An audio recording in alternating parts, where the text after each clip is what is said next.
અત્યારે વધુ એક હચમચાવી દેતો કિસ્સો નોર્થ ઈસ્ટ વિસ્તારમાંથી સામે આવતા ચકચાર મચી ગયો છે। હકીકતમાં શહેરના છેવાડે આવેલા નોર્થ ઈસ્ટ વિસ્તારમાં લક્ષ્મીકાંત મંદિરની બાજુમાં એક મકાનમાં મૂળ નેપાળીનો એક પરિવાર વર્ષોથી વસવાટ કરે છે।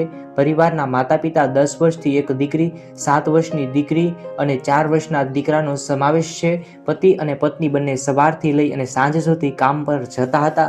તેઓની સાથે ખૂબ જ ચોંકાવનારી ઘટના ઘટી ગઈ છે। સાંભળીને તમારા પણ રૂવાટા ઊભા થઈ જશે। એક દિવસ બપોરના સમયે અજાણ્યા યુવકે તેમના ઘરે આવ્યો।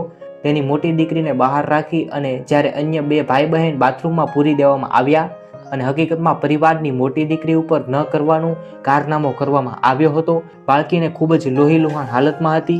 આ પરિવારની મોટી દીકરી ઉપર ખરાબ હરકતો આચરી નરાધમ ત્યાંથી ભાગી ગયો।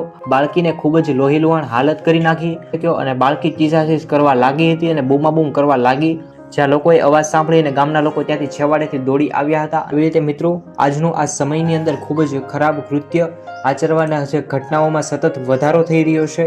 આ સિવાય માહિતી મળી છે કે આજથી 15 દિવસ પહેલા પણ નરાધમ બાપે પોતાની મોટી દીકરી ઉપર ખરાબ કારનામો આચરવાની કોશિશ કરી હતી, પરંતુ કોઈએ કોઈ કારણોસર તે બાળકી સાથે આ ખોટું કામ કરી શક્યો ન હતો। પરિણામે અડપલા કરવા લાગ્યા હતા અને આ સમયે બાળકીએ માતાને જાણ કરી દીધી હતી, પરંતુ તેની માતાએ કહ્યું કે બેટા એ તારા પપ્પા છે, તે ક્યારેય પણ આવું કરી ન શકે। તો એ સમય દરમિયાન બાળકીની માતાએ તેના પિતાને બરોબરનો મેથી પાક પણ ચખાડ્યો હતો। આ ઘટનાની તપાસ ચાલી રહી છે। પોલીસ કમિશનરે પણ જણાવ્યું છે કે તે ખૂબ જ ગંભીર છે અને હાલમાં આ ઘટનાની તમામ પ્રોસેસ કરવામાં આવશે અને આરોપીની સખતમાં સખત કાર્યવાહી કરવામાં આવશે। મિત્રો તમારે આના વિશે કંઈ કહેવું હોય તો કોમેન્ટ કરો અને જેમ બને તેમ વિડીયોને શેર કરો, લાઇક કરો અને આ યુટ્યુબ ચેનલ પર દરરોજ નવા વિડીયો જોવા માટે યુટ્યુબ ચેનલને પણ સબસ્ક્રાઇબ કરો।